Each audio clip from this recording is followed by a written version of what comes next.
آج ہم بات کریں گے نشتر میڈیکل کالج میں ملنے والی لاشوں کے حوالے سے۔ نشتر میڈیکل کالج میں 200 کے قریب مرد اور عورتوں کی لاشیں ننگے بدن پڑی ہوئی کولڈ سٹوریج میں ملیں، اور نشتر میڈیکل کالج کی چھت پہ 35 کے قریب گلی سڑی لاشیں ملیں، جو کہ بہت ہی افسوسناک واقعہ ہے۔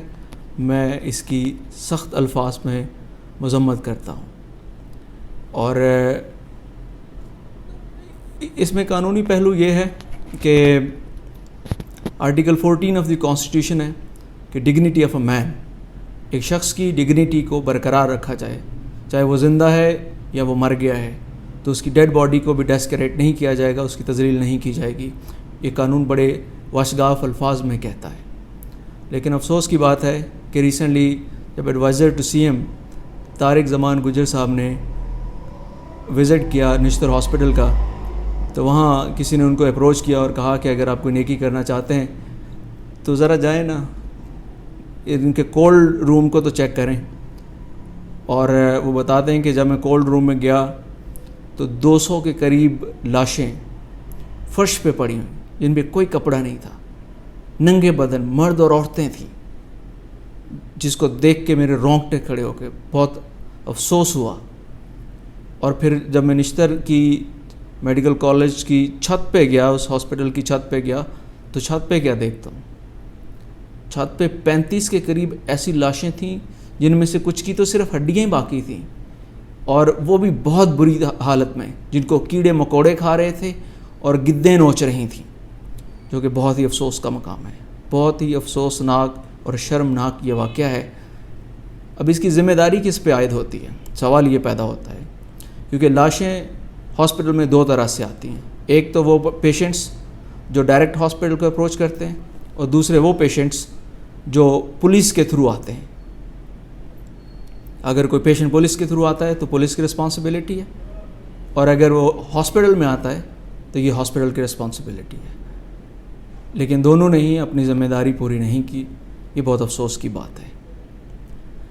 اگر ہم بات کرتے ہیں نشتر میڈیکل ہاسپٹل کی یا نشتر میڈیکل کالج کی، تو جو ٹوٹل کیپیسٹی ہے، جو میں نے تھوڑا سرچ کیا، اس میں نے دیکھا کہ جو ٹوٹل کیپیسٹی ہے نشتر میڈیکل کالج کی، وہ ہے 40 ڈیڈ باڈیز کو وہ سٹور کر سکتے ہیں اپنے کولڈ روم میں، لیکن انفارچونیٹلی وہ وقت کے ساتھ ساتھ اس کی جو کیپیسٹی ہے وہ بتدریج کم ہوتی گئی، اور اس وقت 7 سے 8 ڈیڈ باڈیز صرف سٹور کی جا سکتی ہیں، اس سے زیادہ نہیں کی جا سکتی۔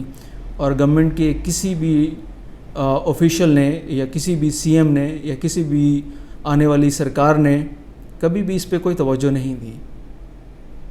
نشتر میڈیکل کالج یا نشتر میڈیکل ہاسپٹل جو تھا اسپیسیفکلی 1953 میں معارض وجود میں آیا تھا، جو کہ ایک سابق گورنر پنجاب سردار عبدالرب نشتر صاحب کے نام پہ رکھا گیا، اور اس آئیڈیا کو کوائن کیا تھا ڈاکٹر تھے ایم جے بھٹا صاحب، ان کا یہ آئیڈیا تھا، اور پھر یہ بلڈنگ کنسٹرکٹ ہوئی۔ انیشلی 80 بیڈ تھے، اب نشتر ہاسپٹل میں 1000 بیڈ موجود ہیں، 1000 بیڈز پر مشتمل یہ ہاسپٹل، جس کے 24 ڈپارٹمنٹ اور لگ بھگ کوئی 31 سے 34 ان کے وارڈز ہیں۔ شاید اب تو کیپیسٹی اس سے بھی بڑھ گئے ہوں گے، لیکن تقریباً 33-34 وارڈز ہیں، اور پورے صدرن پنجاب کا پیشنٹ وہیں پہ آتا ہے۔ وہ تمام ایریا جو ڈی جی خان بہاولپور تک، بہاولپور سے بھی، بہاولپور میں چونکہ ایک ہی قائد اعظم میڈیکل ہاسپٹل ہے، اور اس سے وہاں سے لودھرا سے لے کر ادھر سے بکھر تک تمام کے تمام لوگ اس سارے سراؤنڈنگز کے یہ سارے نشتر کا رخ کرتے ہیں، اور نشتر میں یہ حالات ہیں۔ یہ بڑے افسوس کی بات ہے، کوئی پوچھنے والا نہیں، کوئی سوال کرنے والا نہیں۔ اب سوال کیا تو اس کا جواب کیا ہے؟ ڈیفینسز یہ دیے جا رہے ہیں کہ یہ ڈیڈ باڈیز بچوں کو اناٹمی پڑھانے کے لیے لی جاتی ہیں۔ بچوں کو جو اناٹمی پڑھانے کے لیے اتنی لاشیں لی جاتی ہیں، 1 لاش لی جاتی ہے، 2 لی جاتی ہیں، اتنی لاشیں،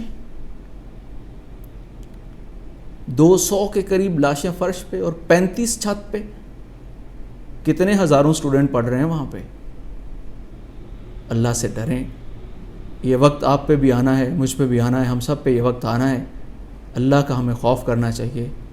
ان مردہ لوگوں کی, ان مرے ہوئوں کی جو بے سہارا ہیں, جن کا کوئی پوچھنے والا نہیں ہے, یا ان کے لواحقین کو پتہ ہی نہیں کہ ان کا پیارا ہے کہاں پہ. کسی ایکسیڈنٹ میں اگر خدا نخواستہ اس کی ڈیتھ ہو جاتی ہے تو ایسا سلوک کریں گے, ڈاکٹرز یہ سلوک کریں گے. یہ تو بہت افسوس کی بات ہے. یہ تو ڈاکٹر کا پیشہ تو ایسے ہی ہوتا ہے جیسے مسیحائی کا پیشہ ہے. اس کو کمرشل کیوں بنا لیا ہم نے؟ کیوں انسانی جان کی قیمت ہی نہیں رہی, انسانیت کی قدر ہی نہیں رہی؟ ہمارا معاشرہ کس طرف جا رہا ہے, ہم کس طرف جا رہے ہیں؟ یہ سوال چھوڑے جا رہا ہوں آپ کے لیے, اور اس کی جانچ کار کے لیے سی ایم پنجاب پرویز الہی صاحب, وی سی صاحب اور ایم ایس ہاسپٹل, ان سب نے اپنے اپنے طور پہ اس واقعے کی انکوائری کا حکم دے دیا ہے. دیکھیے اب آگے ہوتا ہے کیا. اپنا خیال رکھیے گا. بہت شکریہ.